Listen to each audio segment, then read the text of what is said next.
You're listening to So You Want to Work in HR, the podcast, where we amplify voices in human resources by sharing inspiring career stories from newly minted HR pros to C-suite people operations leaders and every level in between. We chat with guests from all functions within HR, including employee and labor relations, talent acquisition, data analytics, HR tech, and those in the diversity, equity, and inclusion space. If you've ever considered starting your own practice, we also chat with independent HR consultants who took a leap of faith to do HR their way on their terms. We discuss a variety of topics such as how they got their big break in HR, challenges they encountered through their career journey, and major keys for career success. Ready to hear what it's like to work in HR? Let's get into it.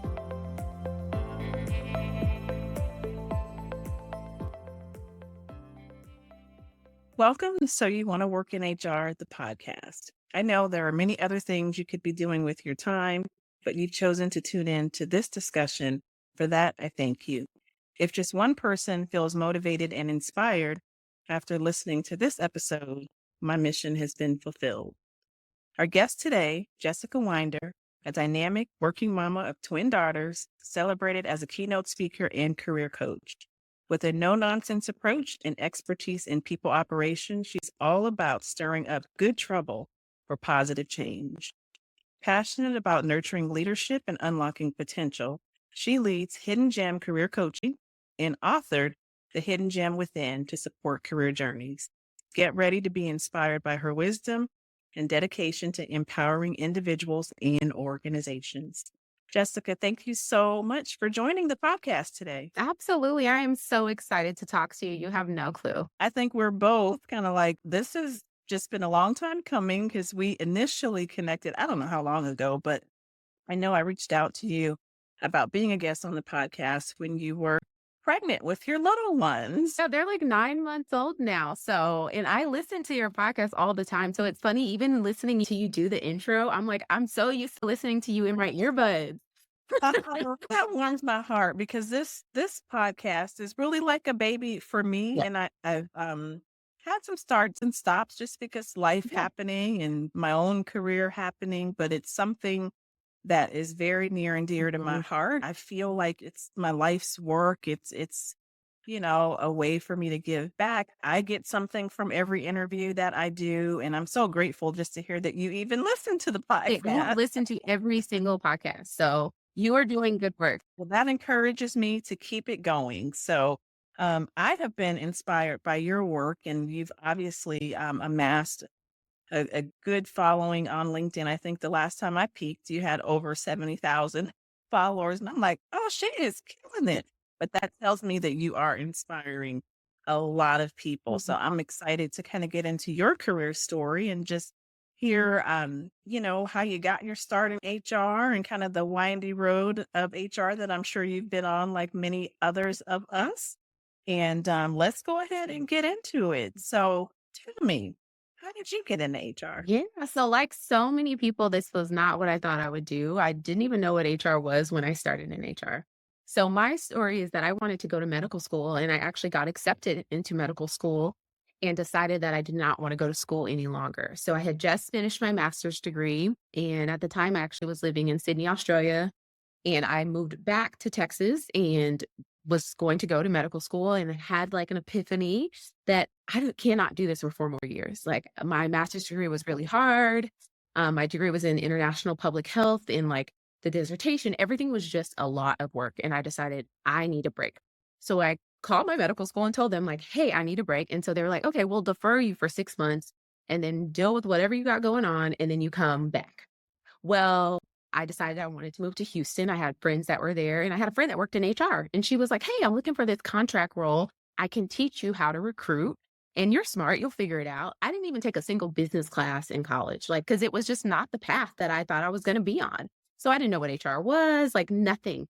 My friend brought me in. It was an oil and gas company and I was a 6-month contract. I ended up staying there for 3 years. The Wow. manager there believed in on the job training. And she said, I can teach you all of these things. Like, you don't need to know all these things. You just follow me around. I'm going to teach you everything. So she had me doing payroll, benefits, a true generalist. Like, you name it, I had to do it because that was her way of teaching me all the things HR. And like I said, I stayed there for 3 years, but I had no clue what HR even was. I remember my first day logging into the computer and then being like, okay, so what do you guys want me to do? That is too funny.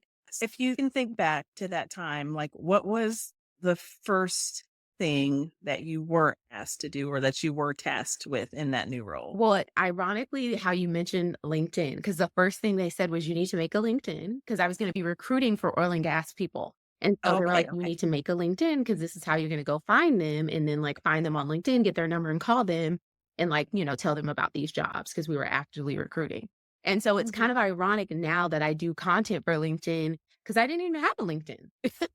So I had to like create a LinkedIn. And a lot of my followers, even that I have now, were from back in oil and gas because I was actively Wow. going after people. So I was connecting with people and going to networking events and doing all these things.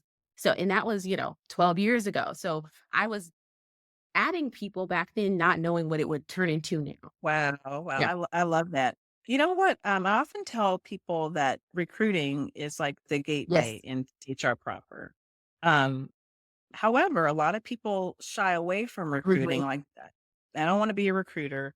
And I find a lot of times that's because they're thinking of it through the lens of like a staffing Yes. agency or having to like more of a sales Mhm. role, or they're concerned that they might get Yes. pigeonholed into being just a recruiter. So I'd love to hear I know you said you kind of did some Yep. generalist work, but what would you say to someone who has an opportunity to become a recruiter Mhm. and how that might help them to pivot into HR? I would absolutely say do it. So it was a great foundation for me, but I was always open. Even once I decided I was not going to go back to medical school, I sat down with my manager and said, "Hey, I want to learn everything. I'm doing recruiting, but if you have something else you want off your plate, like I'm willing to do anything." So the first thing she gave me was payroll because she didn't want to do payroll. Which, Who wants to yeah, do payroll? No, sure. so most people don't. So I was like, "I'll do anything." She was like, "Here you go." So that was the first Mhm. thing I took off of her plate was payroll. And then once I figured that out and I mastered that, she was like, "Oh, now you can do benefits." And that's just kind of how it morphed. And so I would tell somebody, take the opportunity and then get your foot in the door if you want to do HR. And it's okay if you just want to do talent, but if you want to get into HR, then you need to start like learning those things from whoever you can. And take some things that you don't want to do. I did not want to do payroll. I did not want to do benefits, but now I know how to do those things. So sometimes you have to do stuff you don't want to do in the beginning to get to where you want to be. That's it. That's a gem because definitely as you move up the ranks in Mhm. HR, where you may be less of a doer and more of a delegator, you still need to know Yes. what you need your team to be doing. So, like you mentioned, understanding and knowing how to do payroll, even if it's not Yes. something that you're, physically doing Mhm.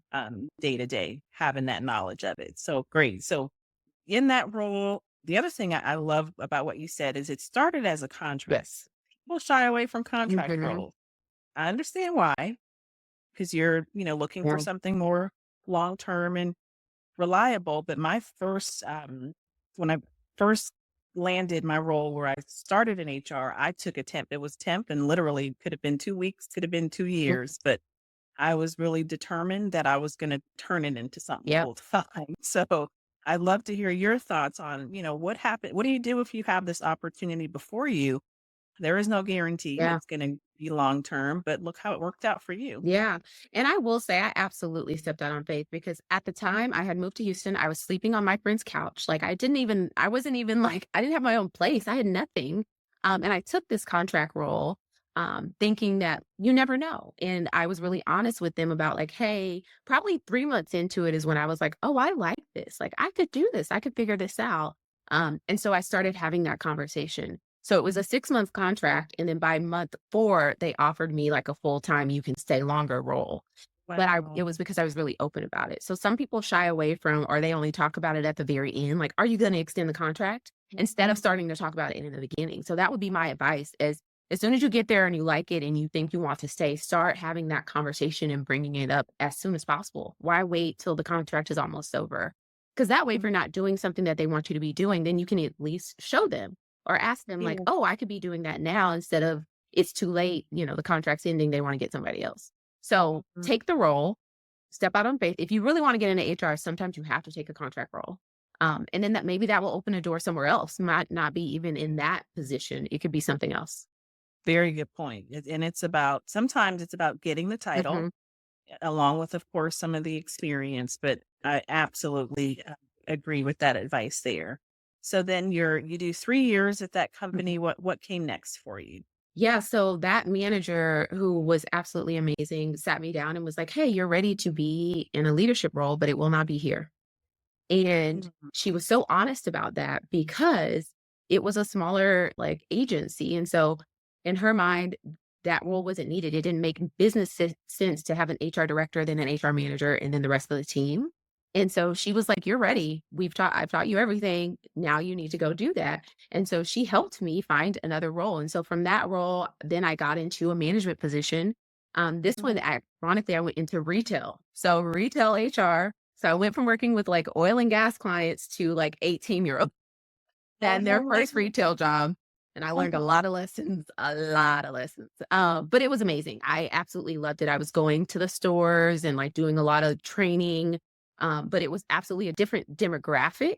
And so I will say my HR career has been with so many different demographics. People are people, but working with younger people was definitely probably the most challenging I've ever had. And I could totally relate to that in my current role. I'm director of people and culture at a nonprofit in the education space. In majority of our staff, we have about a little over 200 people, and I would say about 180 of those are in large part Gen Zers between the ages of probably Yep. 20 and 24. So um, it's been Mhm. interesting to say the least. Yeah. Yes, it comes with its own, like, I learned so much, but it absolutely was just a huge different from working with, like, engineers and oil and gas to, like, Mhm. retail HR was very different, but I learned so much, and I got to hone in on my true, like, learn Mm. the business skills. Like, learn what the business does, and that is how you can help employees, and that's where I And learned that that lesson. I would probably say for me, when I got into HR, my thought, like a lot of people that I meet, I just wanted to help people. Like that was kind of my only Mhm. motivation. Yep. And then realized once I got into a leadership role that HR is definitely about the people, but not about the people to Mhm. some degree. Yeah. And I Yes. actually started Yes. out a business major when I was in college and then shifted to psychology because I wasn't interested in business courses. Hindsight being Mhm. 2020, I definitely would have done it differently had I known I was gonna be in HR, because I had to Yeah. really, shore up those, my business acumen and, being able to think Mhm. strategically, so that's a huge important piece of it, and so I appreciate hearing you say, like, where you were able to really shore up those the business aspect of HR because Mhm. it is critical, to have that insight. Yes. So along your journey, so you're moving into a management role now in retail. Have you worked in any other industries? Yeah, so from there, I Okay. worked for GM, so I Wow. worked for a large automotive industry. So I went to a big company, and then from there, I got into the startup role. So I worked in like telehealth, a marketing agency, a couple of different things.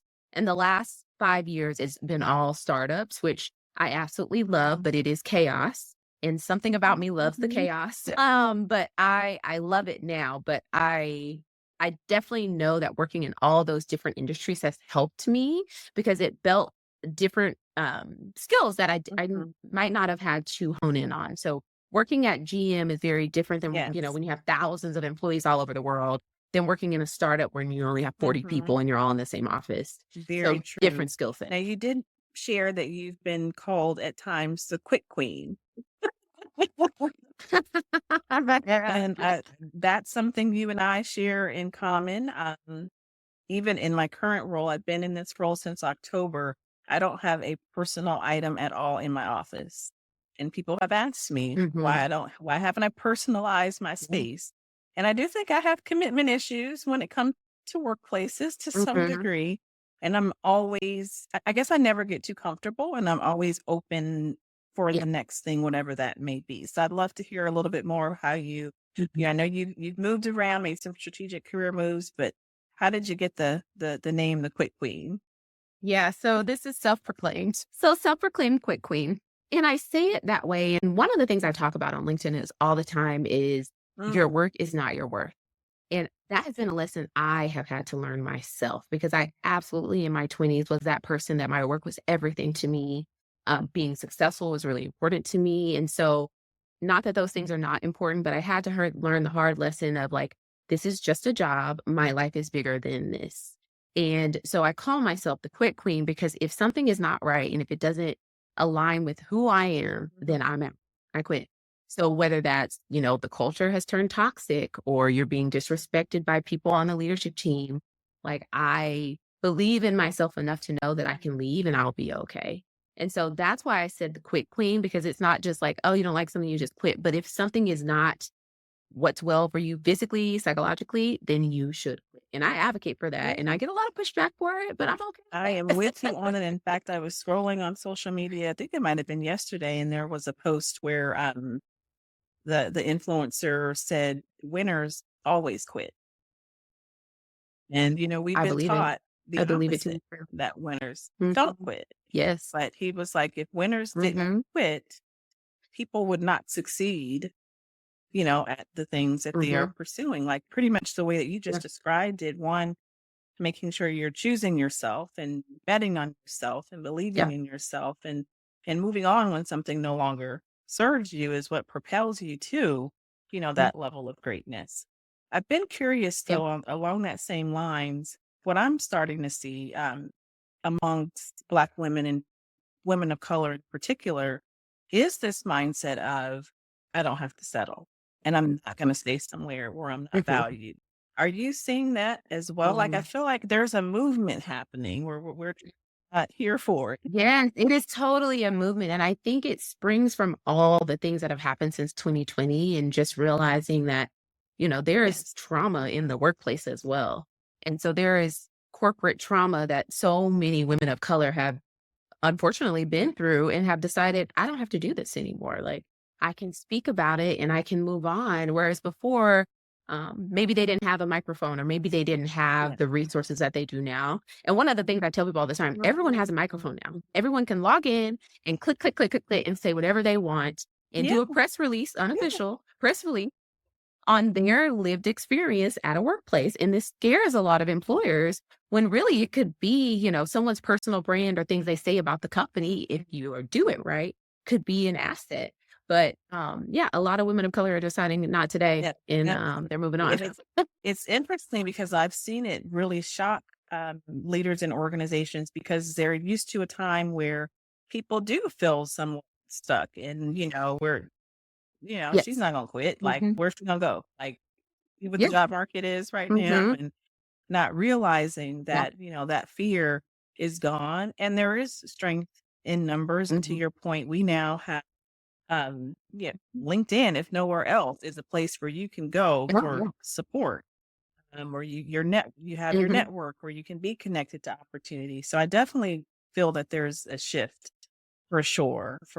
Yeah. The Yes, power dynamic very, has very well shifted. said. I want to go back really quickly to different industries and having that broad Hmm. experience. I have a similar story, and I've probably had over 30 jobs in my career, just whether part-time, full-time, contract, you name it, because I've done all the things. But it's Hmm. also really, really given me really strong foundation from an HR perspective, different industries and why that's so Yeah. important. When I meet people in my career coaching practice, and you may have a similar experience when they worry about leaving because it's going to be a short stint on their resume, or, Hmm. I want to stay here for 5 or 10 years. Um, I had a client once tell me when she landed a job, oh, I love it so here so much. I want this to be my forever home. And I said, oh, please don't say that. That's like saying you have a dream job. Like, why are you dreaming about that? Yes, that is language I do not use at all. My approach is more like, that seems like a good next step for you. The next What's the Yes. next thing you want to do? So, how do Mhm. you advise your clients in your career coaching practice when they feel a little bit of fear about changing a job too soon? Yeah.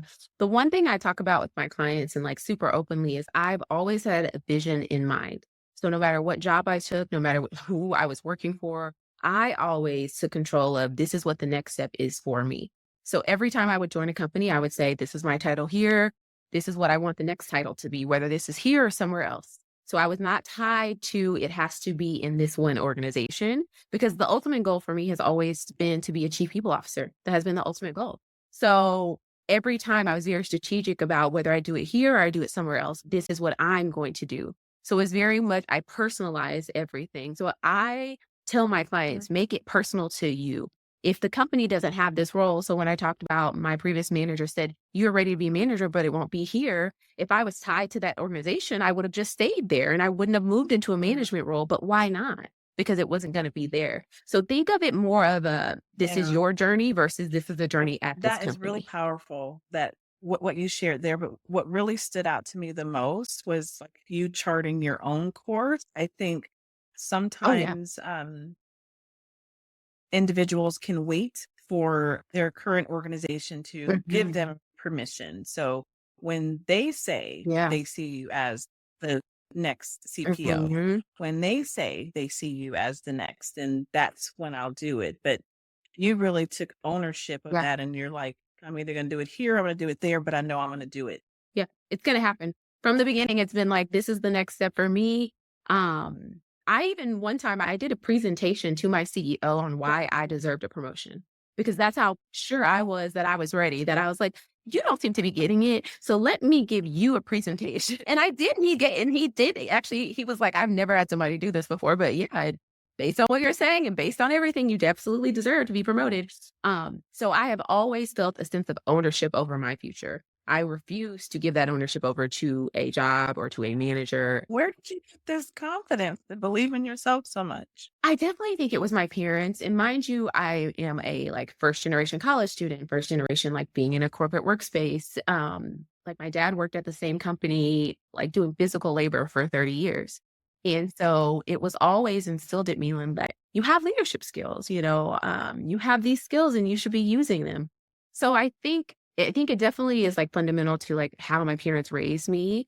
But also because I was gonna go to medical school, in my mind, I'm like, "I could have been a doctor. I could do this." That's Yeah. it. And I do think, when we're looking at individual careers and from a career coaching perspective, and I imagine you might see this in your Mhm. practice as well, is really understanding, um, where people come from. Because I have found in large Yes. parts, I primarily work with Black women. I don't necessarily Mhm. promote my services that way, but I think because of the representation factor, Yeah. that's who tends to gravitate toward me. And there's sometimes a lot of things going on that's really not related to work, that impacts the way they Yes. show up into the world. And one of the things that I hear frequently is still some concern about succeeding in spaces that are predominantly white, and not Mhm. having the confidence to really show up in spaces where majority of the leaders don't look like us. How have you navigated Yeah. being in corporate, not just corporate, but predominantly white corporate spaces? So there have been more than one time where I have been the only Black person in the entire company, in the startups that I've been at. So the only person. I will say for me, my childhood, I grew up outside of Dallas in a super small town. So growing up, we were really like the only Black family in our like on our street. You know what I mean? Like I grew up in that type of environment where it was predominantly white. And I think I have like a level of comfort that maybe some people don't have because that's how I grew up and I was always the only little Black girl. And so I was just so used to it. And so there have been times, and this happened to me one time where I was in a board meeting or was the only person that looked like me in the room. And it was probably, I had been in the room for probably half the day before I looked around and was like, oh, it's just me. And it was because, like I said, because I grew up in a space where I was always the only Black person. So I think I'm just so used to it. And there's, it's something to be said about that too, that I had to become so used to it because Mhm. that was where I grew up. It does definitely make a difference when you've had some Yeah. experiences, where you had to kind of be the only Yeah. and stand out in that way. Have you ever felt bad about being the only in corporate spaces? Oh, yes. Absolutely. And that's one of the Mhm. reason I started my business is because after the events of 2020, um I would call it like, they were giving people advice on like how to get out in the community and all the things that you can do. And the speaker said, "Where is it that you are strong? That is where you need to be working." So everybody doesn't need to be out in the street Mhm. protesting. Where are you the strongest? And I sat there and I thought, I'm the strongest in corporate workspaces. I know this game.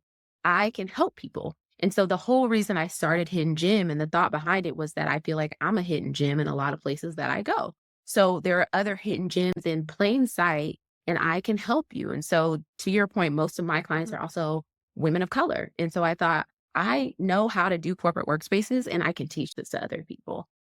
So I have felt, this like pull to be like, why am I the only one? Like I want to bring people along with me What to advice do coach. you typically give your clients who are concerned about being the only? Like they want the opportunity, but they also don't want to be, Mhm, the diversity hire per se. They don't want to be the token mhm. Black woman or woman of color. So Yeah, how do you help them navigate that and get the most out of that experience? yeah. I tell them about my lived experience where I have strategically gone places where I was knew through the interview process I was gonna be the only one, but also I was gonna be over talent. I was gonna be over people. So then I made initiatives to be like, we need to start thinking about this. And at my last organization, we had a goal of we wanted to be 50% people of color and Mm. 50% women. And I was the one who set that initiative. So in my mind, sometimes it's getting yourself in the room so that then you can make the change. So sometimes you're going to have to be the only one sometimes. If you really want to get into Yeah, these leadership roles, it's going to have to be you, but then you I can love create the that. I think change. was that Mahatma Gandhi that had the quote, "Be the change that you want to Yeah. see." I mean, and it Hmm. does put you in a position, especially if you're at a leadership level where you're in a position of influence where you can, really Hmm. guide and advise. I know in my Yeah. current role, I work alongside a CEO who is a white male and very open minded, though. And he's been really Hmm. receptive to ideas and recommendations and Yeah. does have a lot of respect for me and the work that I do. So sometimes it's also about getting with the right organization and the right leader. Yes. And really, in the interview Hmm. process, really trying to understand how how much the leadership team or executive team will value the work that you do. When I interviewed for Yeah. this current role, I was quite candid in the interview in terms of what I was looking for because I was not looking Mhm. for a job at that time. It sort of fell in my lap as their first head of people, a small nonprofit not too far from where I live. And so this, for me, I kind of could take it or leave it. So I was really as authentic as I possibly could be. And, Yeah. I flipped the interview on him. Like, what do you really want out of this Mhm. director of people and culture role? And are you really ready for the recommendations and the Good question. changes that may need to come? And he was Hmm. genuinely felt like he was ready, and that has proven to be true. Although, true story, um, after my second week, I was very close to resigning because there were some things that I was seeing early on where I started to question, are they really here for the change? And I let him know that. And Hmm. so we kind of had that kind of come to Jesus moment. Well, we don't want you to leave. We really do need you and what you have to bring to the table. We're going to get it together. so, and Yeah. so far Yeah. since then, things have Yeah. been great. So I always encourage my clients when they're interviewing, you can never know, like, everything there is to know in a company, but Yeah. definitely to try to flip the interview and make sure that you're asking the questions about the things that are most important to you, and don't be afraid to do that. Is that something you kinda guide your Yeah. clients on as well? Absolutely. One of the questions I always ask for myself, and I tell other people to ask if they're going in an HR space, is ask them what is their perception of HR or what Yeah. has been their experience with HR. And I ask those two questions because I want to know what's your perception? Do you want me to come Mhm. in and be the HR police? Do you think that I'm like going to be the mama? Like what do you want me to be? And then two, what's been your experience? So a lot of times they'll tell me about negative experiences they have had with HR, and then I can tell them what I Mhm. would do in those situations. So then they understand my dynamic of HR and that like I will not be here monitoring employees and Right. telling you everything that they say. We will be doing this in a very strategic way, and this is how we can be creative. But that opens the door to how do they feel about this role and what do they actually want you to do versus Mhm. what the job Yes, description and says. I'm so glad you said that because the job description often says one Yeah. thing. Oh, yeah. Yes, They normally got it off of Google. absolutely. So I'm so glad that you pointed that out. Shifting gears a little bit, I think your most recent role was head of talent for an organization. For those Mhm, who may not know, what's the difference between head of HR, head of talent, if there's a difference at all? mhm. Yeah, so for this particular role, it really was focused on, like, building out the team. So, there were some leadership roles that were open, and all the other recs that were open was truly under this head of talent, and employer branding was under there. So, what are we doing to, like, sell the organization? Because TA really is sales. It really is. You're selling just like how somebody's interviewing, like, they're interviewing you just as much, just like you said, like, you were interviewing him just as much. So how are you selling the organization and making sure that the perception of the organization and people that come in, what is it that they're looking for? Versus when I think of like a people HR role, it really is once someone signs that offer letter, when they get through the door, like how are you onboarding? How are you making sure that employee relations that they feel welcomed? Compliance, depending on the organization, do benefits and payroll sit with finance or do they sit with the HR team? So I see the talent part to me is the sales before someone joins, and then making sure that they have what they need when they get Okay, there is that the that head of makes HR. that makes perfect sense because I oftentimes, people think that the only role within HR is kind of that HR generalist, like that becomes the Yeah. goal to become an HR Mhm. generalist, HR manager. And I know titles have changed a bit. So you think it matters at all what we're called? I do. I think it matters, and I think it matters for how are you trying to be strategic. So, for example, on my previous talent team, we called them talent partners for a reason because they were meant to partner from the very beginning. Like, do you actually need this role? I encouraged them to push back on the hiring managers. Like, basically, you're not an order taker. You're not just here to be like, oh, you want this role? Let me go find you someone. No, do you actually need this role? How is this person going to fit into the organization? Like, how are they going to make a difference on your team? Like, what's the culture at? What Yeah. do you actually need versus the job description? So we had like a job description, but then we had like basically for the talent team, what are we actually looking Mhm. for that's going to make a difference? And what's the business impact?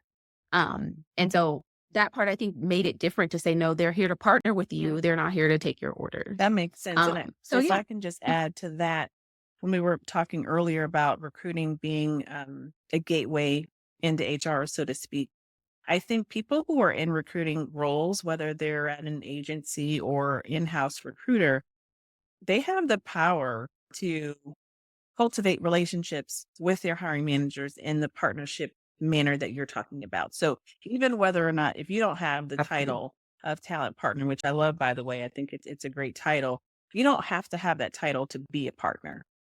And when I meet recruiters who say they want to get into HR one day, I remind them often, like, you are in HR.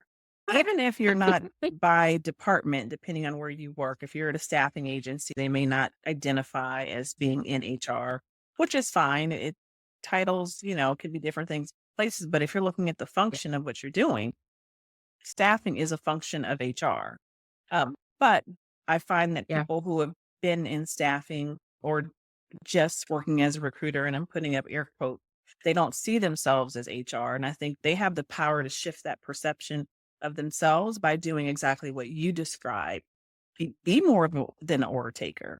Schedule those meetings with the hiring manager. Yeah. Make sure you understand what they need. Have regular check-ins with the hiring manager. Mhm. Um, expand Yeah. your knowledge of talent in the Hmm. marketplace.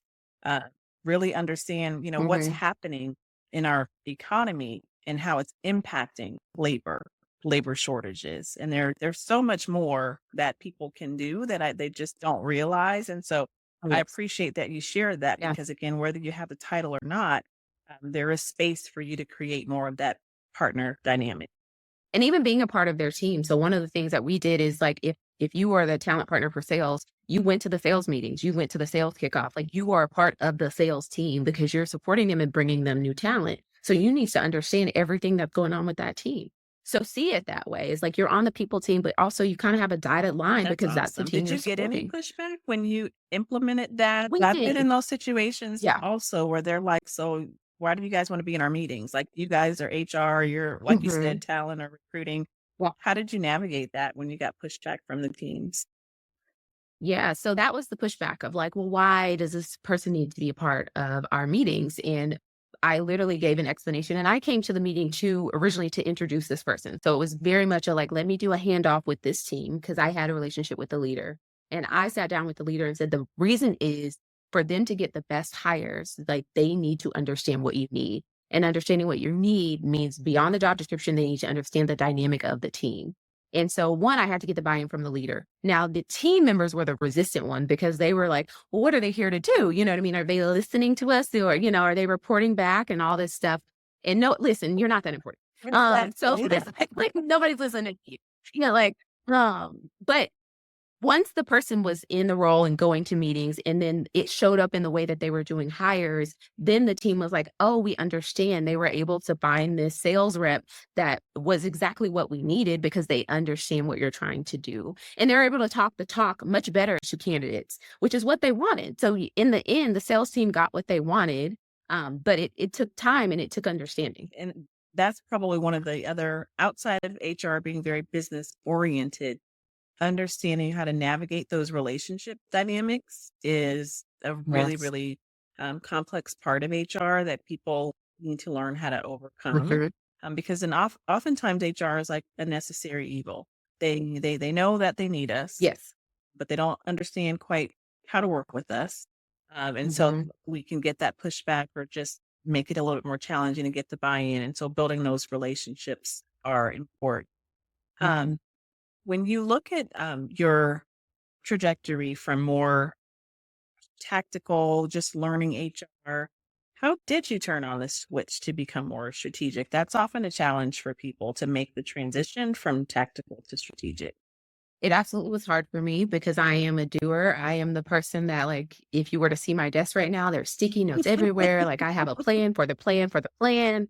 And so when I first got a larger team, and at the time, I think I had like 8 people reporting to me from like talent, HR business partners, and then we had somebody doing employer branding. It was absolutely hard for me. Like, I will be very transparent. I wanted to know what was going on, and not in a micromanaging way, but in a like, let me help you way, which comes off to the team as like you don't trust them because you're saying like, I could help you do this in a certain way instead of letting them come to you. So I had some hard leadership lessons I learned about like um treating people like they wanted to be treated versus how I Yeah. wanted to be treated. Because I'm very much I'm a very type A, like I tend to Mhm. talk in bullet points. I prefer, like, if you're going to send me a message, please don't send me a dissertation. I want bullet points. What do you need? What do you Mhm. want? What's the timeline? And that is how I spoke to my team. And I got feedback that was like very much like, you're like a group sergeant. Like, why? Like, can we like have more conversations and have more creativity? And I was very receptive to that because I instantly was like, you know what? That is true. I'm not open to ideas because I'm Mhm. trying to move too fast. It was coming from like the need to hit deadlines instead of like, let's think about it as a team and be creative. So we changed the whole dynamic to like we would have meetings where it was literally the meeting title was just creativity session. So how can we be creative and then go execute? Because I am absolutely an executor. Like, let's get it done. I don't care how you get it done. I don't care when you get it done. Mhm. Just get it done. But that was the part that they loved because it's not like I'm saying you have to do it, Yeah. this certain way, but I do want it done by the date.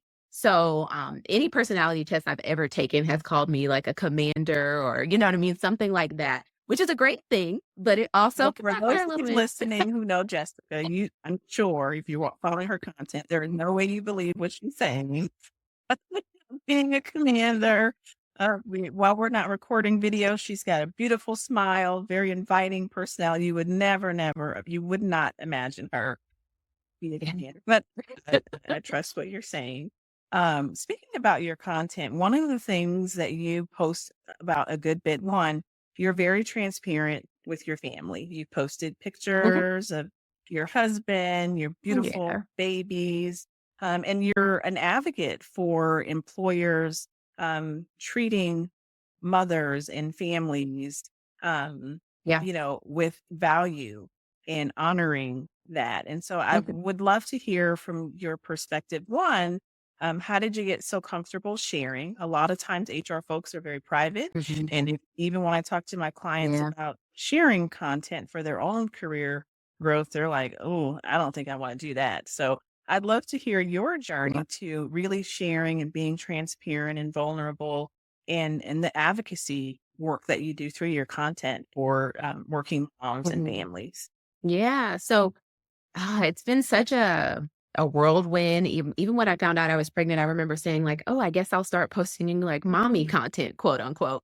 Um, and it really has kind of shifted the way that I talk about flexibility and what does that mean specifically like for me and having twins, the flexibility that I need as a working mom.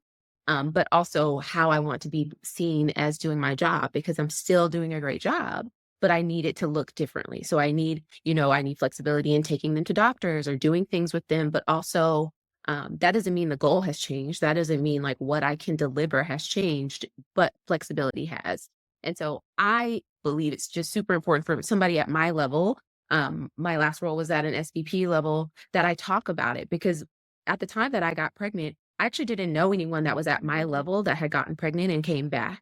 And so I thought it was really important for me to just talk about, like, be vulnerable enough to say that, like, hey, I'm going to take a leave. Cause that was actually something somebody asked me. They're like, well, at your level, are you going to take a leave? Are you just going to take like a couple of weeks?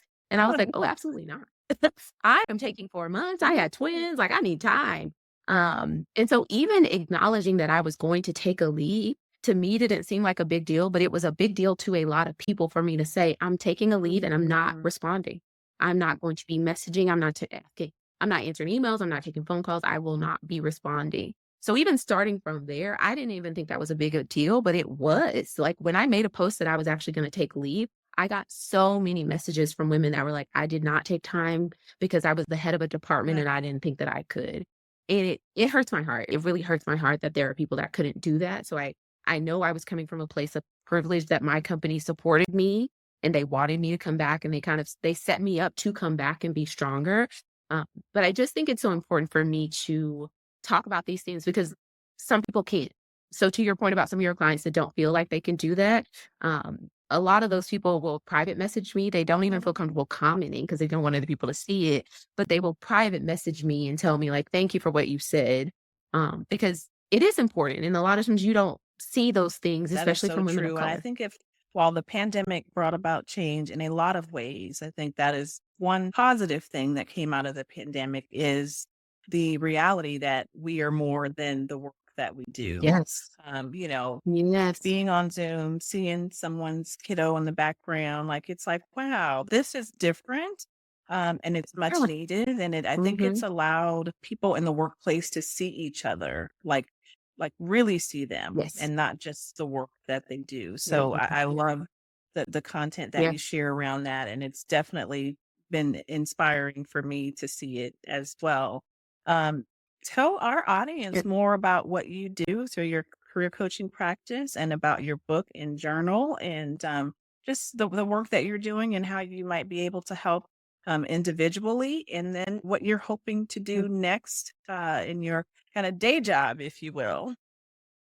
I love that. So yeah, with Hidden Gem Career Coaching, I am taking on new clients right now. So most of the time, the clients that I have right now all are going up for promotion. So we're doing kind of promotion prep conversations on like, how do you have these conversations and what do you say and what is it that you actually want? Because don't go into the conversation thinking your manager's just going to tell you. I feel very strongly about you go into the conversation knowing what you want. So I'm doing those type of conversations. I'm also writing a couple of resumes and I wanna always say that, like, sometimes resumes, writing, people feel very intimidated by it, but you don't have to have many years of experience to have somebody write your resume. It can be junior level. It does not matter your level. I'm completely open. I've written everyone in my family's I resume, know. Like, literally. So, like everybody's resume. And then my journal, I originally the idea for my journal was a lot. Some people cannot afford career coaching 101. So I decided to write a journal that talks about opening your mind to what is it you want to do. So you have to write out, it's a daily journal, and you write out, there's prompts about like, what do you want in the future? What is your current state of your career? What is it you want to be providing for your family? Like thinking about it much bigger picture. And so that was the thought behind the journal. And it's meant to be like a daily journal where you're reflecting on where you are and where you want to go. So you can buy the journal Hidden Gem Within on Amazon.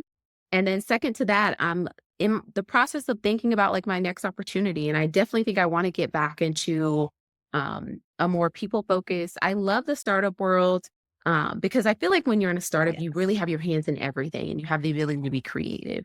And so that's why I like that revenue of, being the first of many. So in the last two organizations, I've been the first HR they've ever had, which comes with, a lot of things to do, but also the ability to truly create a Yeah. department from nothing. And so I find joy in Good. that. And I know you mentioned having your sights set on a CPO title. Have you achieved that yet? I have not. I've been the closest I've been a senior vice president, but this It's chief coming. people officer is coming. I'm It's flying. coming. And we heard it here first. It is coming. Well, thank you so much for taking the time to meet with me and supporting the podcast and the work that I'm doing. I look forward to collaborating with you. Who knows what we might get to do together? Um, is there anything I else love that it. you would like to leave the audience with? You know, a couple hidden gems for them in terms of their own Yeah. career trajectory in human resources. Yeah, one of my favorite quotes is comfort and Oh, wow. growth do not coexist. So I'll leave you with that. Like whatever you're doing and you want to grow, it's not going to come from comfort. And I've felt that my own self. But yeah, comfort and growth, they don't coexist. I So you love have to that. choose Thank one. you so much.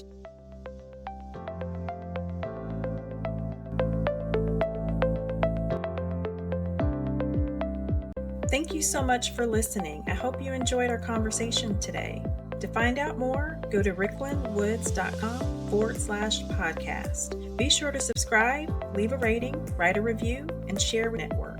Also, I invite you to connect with me on LinkedIn where I post content regularly and provide information and inspiration on all things HR and career. Until next time, take care.